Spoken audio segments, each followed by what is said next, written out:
You don't make the rules, you're just mom's plus one. That's what they said. Dinner. Casual as a cough. Justin didn't even look up when he said it. Just forked another piece of chicken into his mouth. Cody laughed into his glass.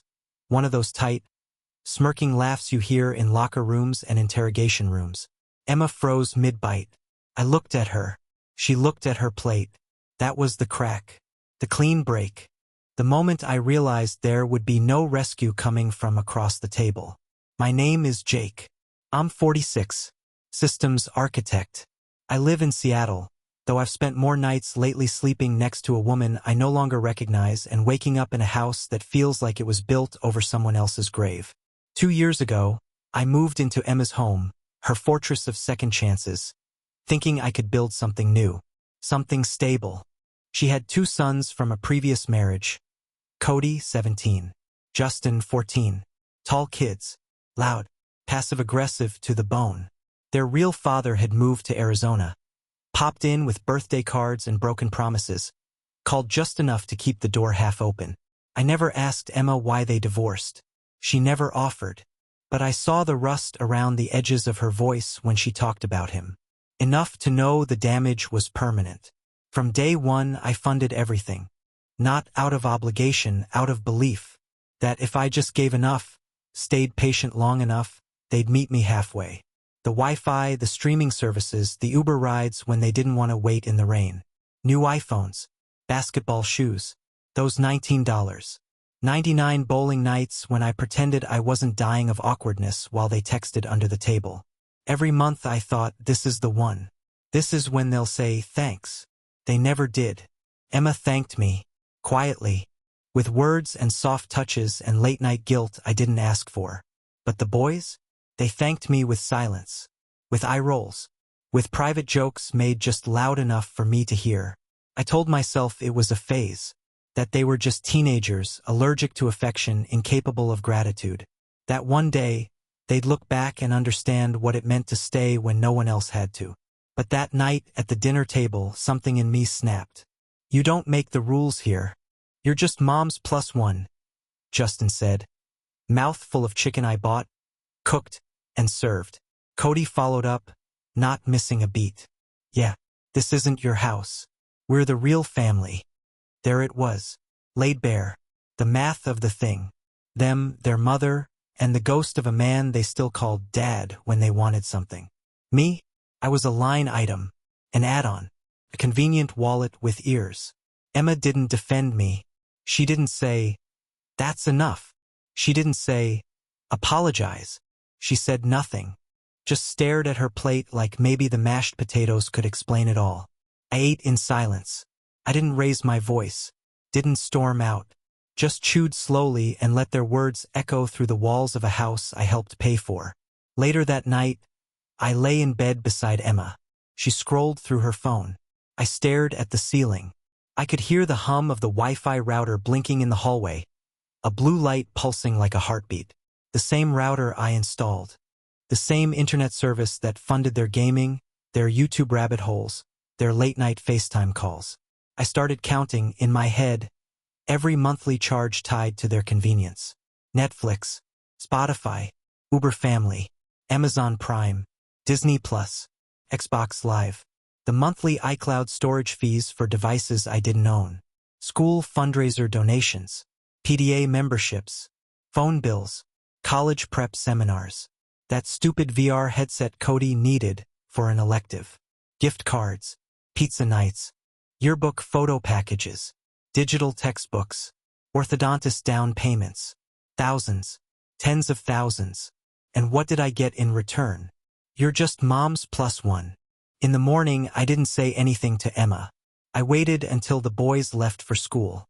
She was still in the shower when I sat down with my laptop. First, the passwords.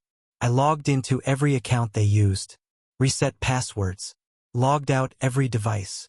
Kicked them off Netflix, removed them from Spotify. Unlinked their Uber access. Canceled Disney Plus, Apple Music, DoorDash credits. Erased saved addresses and payment methods.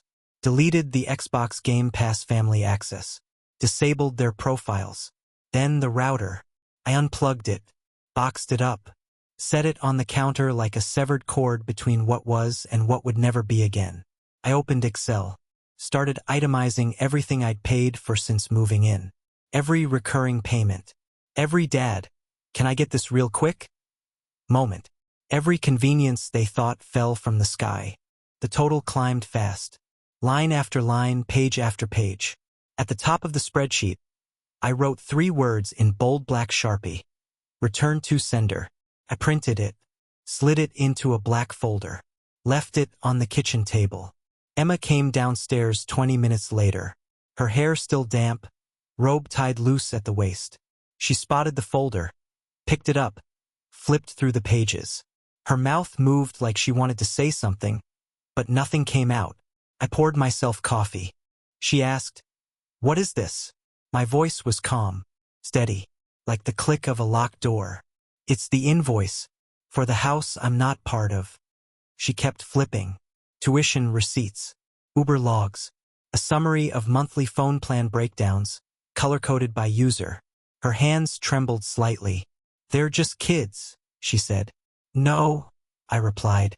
"They're old enough to know what they're saying, old enough to mean it, and if I'm just a +1, then I'm done paying for the privilege."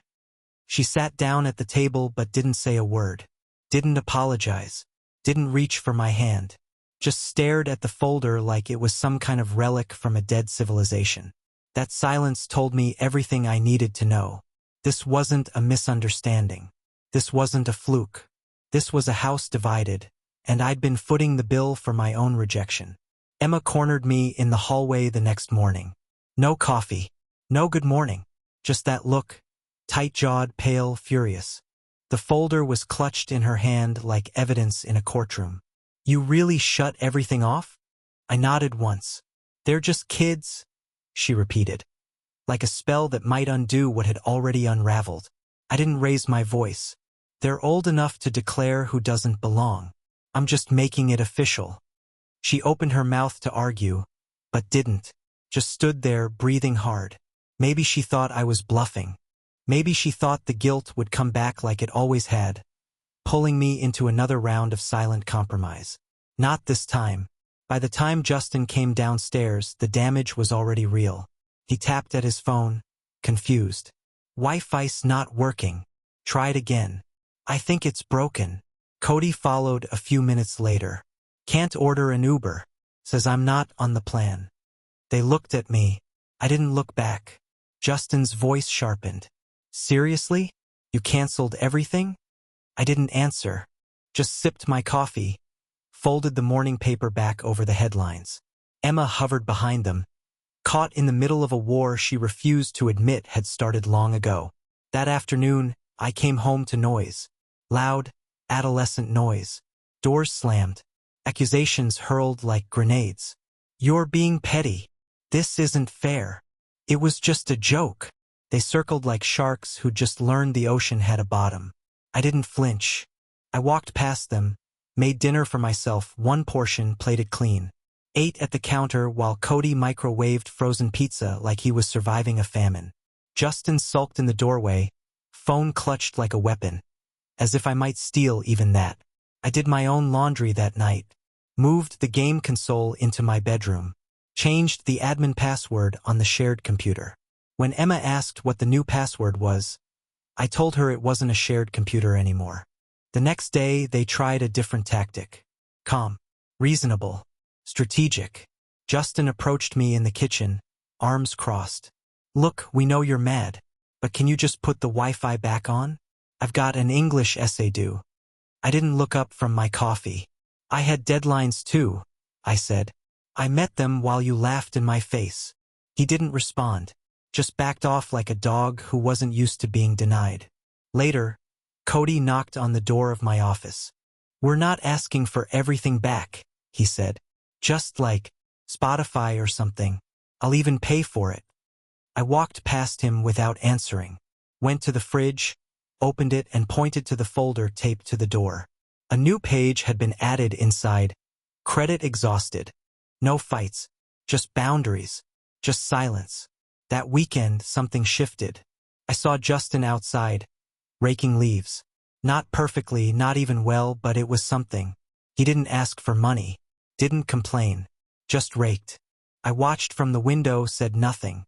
Cody started delivering food for neighbors. DoorDash. Left on his bike in the rain, came home soaked, but with money in his pocket. I didn't comment, just moved aside so he could use the washing machine. They got quiet, not sulky, focused, like they'd finally registered that the house didn't run on good intentions and emotional hostage notes. One morning, a $5 bill appeared outside my office door, folded neatly beneath a sticky note, for next month's Spotify. I didn't react, didn't turn it back on, but I left another sticky note, logged. It wasn't forgiveness. It wasn't reconciliation. It was record-keeping. That week Emma asked to talk. Just us, behind the closed door of our bedroom. She sat on the edge of the bed, folder in her lap. The same one she hadn't put down since I handed it to her. They've been different, she said, since you shut things off. I nodded. They do their chores now. Justin's reading. Cody's actually. She paused. They regret it. They just don't know how to say it. I stared at her. Not angry, just tired. Let them prove it. And they did. Cody typed his own college applications. Paid for submission fees from his DoorDash earnings. Justin asked to borrow my old bike instead of begging for gas money. He cleaned it himself. Tuned the brakes. Lubed the chain. They stopped asking for handouts. I started hearing things like, "Can I borrow the bike? I paid for my own account. Don't worry, I'll cover it." No Wi-Fi requests, no tears, no tantrums, just quiet ownership. They'd finally learned what the world teaches you when no one catches you. That life comes with passwords, limits, and expiration dates. Emma started softening too. Less defensiveness, more presence. Fewer excuses, more honesty. I caught her reading through the spreadsheet one night, highlighter in hand, like she was finally taking inventory of everything she'd ignored for 2 years. It was a long week, maybe the longest we'd ever had. But when Friday rolled around, something unexpected happened. I came home to dinner, made by Justin. Burnt edges, underseasoned, but effort was present in every bite. We sat down, quiet, not awkward, not performative, just still. After we ate, Cody looked up from his plate. "I know you don't want to hear this," he said, "but you were right." Justin nodded beside him. "We messed up." I said nothing, just let the words float there, heavy and strange in the space they once used for sarcasm. Emma reached for my hand under the table. It wasn't an apology. Not really. But it was a beginning. And sometimes, beginnings come dressed in silence, not flowers. That night, I unlocked the shared computer, reset the password, wrote it on a sticky note, left it on the fridge. No fanfare. Later, I heard Cody whisper to Justin from down the hall. "He gave it back." "No, man," Justin whispered. "He earned it." And for the first time since I moved into that house, I felt something shift. Not in them, in me, because I'd finally stopped giving to be liked. I gave them absence, and in return they found the cost of presence. The first thing to collapse was the silence. It didn't happen all at once. It frayed in pieces. The way old rope gives way under too much weight.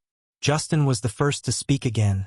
Really speak, not to argue or deflect, but to ask. He knocked softly one evening.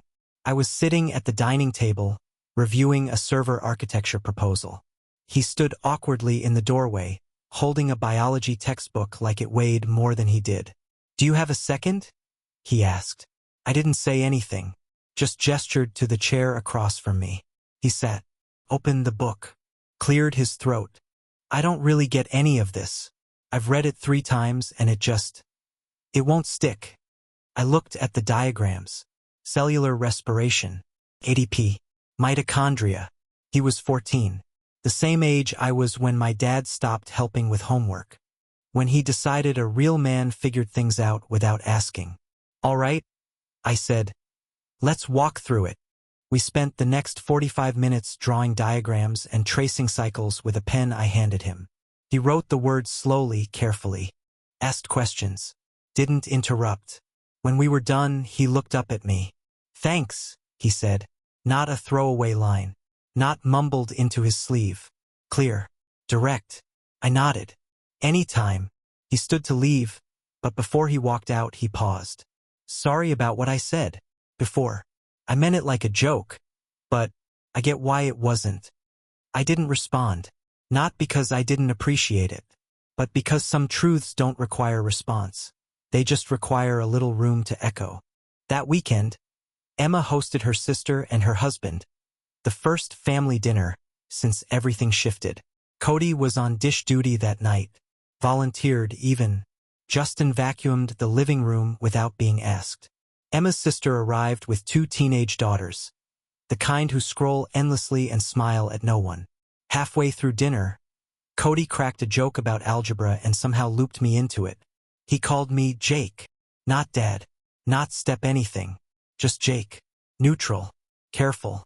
But the real moment came when Jessica, Cody's girlfriend, asked him who I was. We were clearing the table. Her father had leaned over and asked, in the low, polite way adults do at dinners, "And who's this gentleman here?" Cody didn't hesitate. "That's my dad. Not my stepdad. Not Emma's boyfriend. Just Dad." He didn't look at me when he said it. Didn't wait for my reaction. Just stated it plain and easy, like it was a fact. I didn't say a word. Something inside me, something rigid and bitter, finally let go. Not out of pain, out of peace. Because that title wasn't handed over. It was earned. Not through gifts. Not through leniency. Through boundaries. Through silence. Through absence. Later that night, he came into my office. Held out a manila envelope. "College stuff," he said. "Financial aid, offers, deadlines. I paid the application fees myself, but I'm kind of stuck on the numbers." We sat at the table again. No drama. Just spreadsheets. Calculators. Loan estimates. We talked about majors. Graduation rates. The value of going in-state. I gave advice. He listened. Not because I demanded respect. Because, for the first time, it had been offered freely. Emma watched us from the hallway. Quiet. Unseen. I knew she wanted to say something. Knew she was carrying guilt she didn't know how to unload. The next morning, she did. I came into the kitchen to find her sitting at the table. No coffee. No distractions. Just her and that black folder. "I read every page again," she said. I didn't sit. She looked up at me, eyes rimmed with exhaustion. "I let it happen. All of it. I made you invisible, then blamed you for disappearing." I leaned against the counter. "I didn't want to break the family," she continued. "Didn't want the boys to feel like they were being replaced. But in protecting them, I ignored you." I said nothing. "I don't expect you to forgive me, but I need you to know I see it now. What you did. What you stopped doing. You weren't punishing us. You were showing us the cost." Still, I didn't speak. She placed the folder on the table and slid it toward me. "I want to start paying for some of this," she said. "Not because you asked. Because I should have been doing it all along." That got my attention. I sat down slowly, opened the folder. She'd added a new page. Handwritten. Her own ledger. Grocery receipts. Phone bills. Her own subscriptions. It wasn't everything, but it was a start. "We'll split it from now on," she said. I looked up at her. "We. I don't want to be a tenant in your generosity anymore," she said. And for the first time in 2 years, I believed her. That afternoon, Justin texted me from school. Just 3 words. "Can we talk?" I waited until he got home. We sat on the porch. Late autumn sun bleeding through the trees. He didn't fidget. Didn't dodge. "I know I messed up," he said. "I thought it didn't matter. That you'd always be there. That we could say whatever we wanted and it wouldn't change anything." He looked at his hands.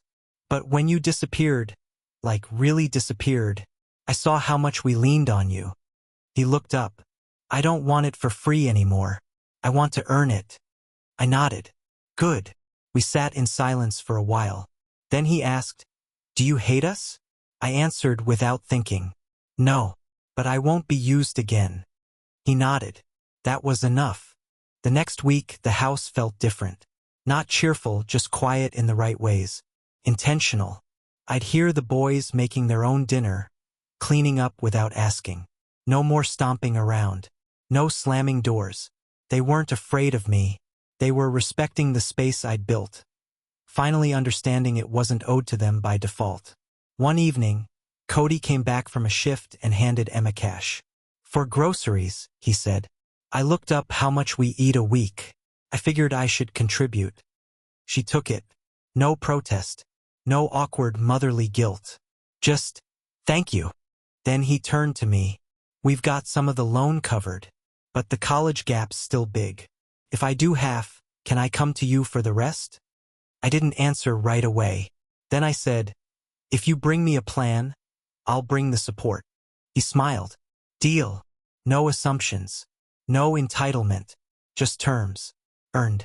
That night, I walked through the house like it was new again. Same furniture. Same walls.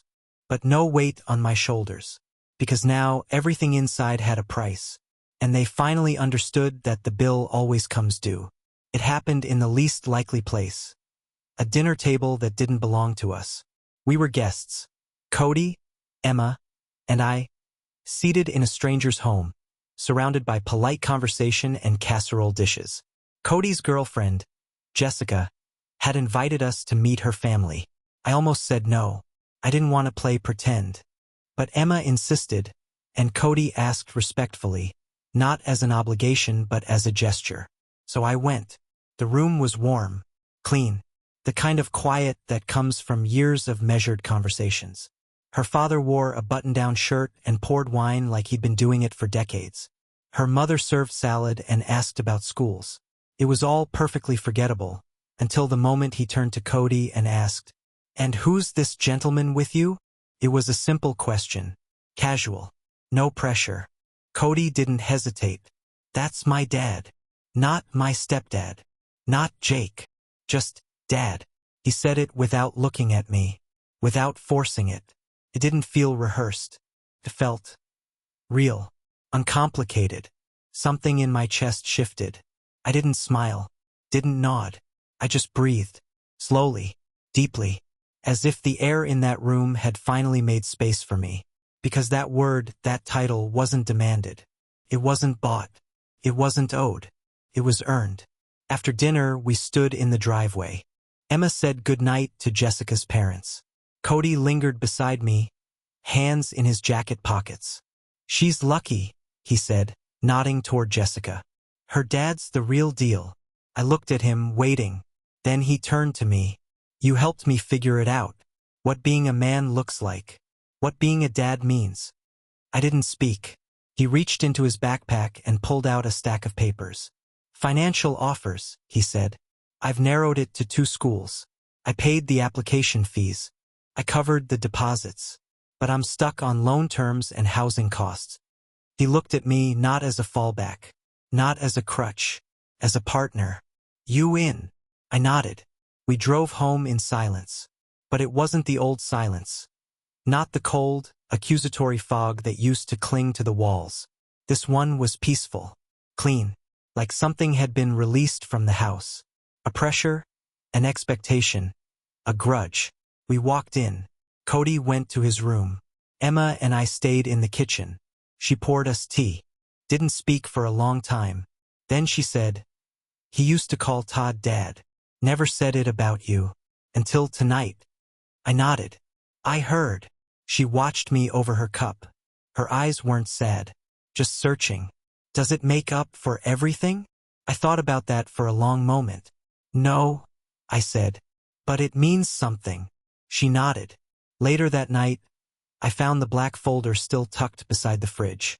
The one with the spreadsheet, the ledger, the printed pages of a life once weighed in invoices and forgotten gestures. I didn't throw it out. I didn't add to it. I just held it for a moment, then slid it into the drawer. It had served its purpose. Because now there were other signs of change. Justin had applied for a library internship, unpaid, but he got it on merit. Cody worked weekends at the community center. Emma paid half the utility bills without needing reminders. Groceries were split. Chores were shared. No more silent expectations. No more invisible debts. One Saturday morning, Justin knocked on my door. "I've got a debate next week," he said. "Can you help me practice?" We sat on the couch. He read from his notes. I interrupted, pushed back, challenged his logic. He faltered, adjusted, started again. And I realized something as I watched him. He didn't need help with the argument. He needed help being heard. That's what it had always been. Not disrespect. Not entirely. Just a boy desperate to be seen, unsure how to make room for someone who wasn't part of his origin story. They all were. Emma too. Grieving something lost. Trying to build something new while dragging the bones of an old life behind them. I don't excuse it, but I understand it now. And that makes a difference. A few weeks later, we hosted dinner. Our table this time. Jessica came. Justin's friend from school joined. Emma cooked. Cody grilled. I poured drinks. It wasn't perfect. Nothing ever is. But it felt like something real, not performance, not obligation. Just people sharing space. Midway through the meal, Justin told a story that made everyone laugh. Something about a failed science experiment and the smell that wouldn't leave his locker for a month. He looked at me as he said it. Not across me. At me. "Jake helped me fix the write-up," he said. "Otherwise I would have failed." No joke. No sarcasm. Just credit. A week later, he left another note on my desk. "Thanks again. I passed." That's it. Just that. No confetti. No redemption arc. Just the slow, steady formation of something that might eventually be called family. But not because I demanded it. Because I stopped demanding anything at all. Because I drew a line and walked behind it. Because I let them live without the safety net, and watched them learn how to build one of their own. And maybe that's what fatherhood is. Not blood. Not proximity. Not control. But absence, measured and deliberate. Boundaries drawn without malice. Love offered without expectation. I still think about the folder sometimes. About the version of myself who printed it, who highlighted every forgotten cost, every unreturned favor. That man was angry, desperate, alone. But he was right. He needed to disappear so something better could be built in his place. So now I ask you, was I wrong to pull away? To cut the cords and let them fall? Was it too harsh? Too late? Or was it the only way left to show them that love isn't a tap you leave running? That respect, once denied, demands repayment? That a title like Dad isn't inherited? It's earned? You tell me, because the truth is, I never wanted their fear. I just wanted their regard. And now, finally, I have it. Not in words, but in action, in silence, in peace.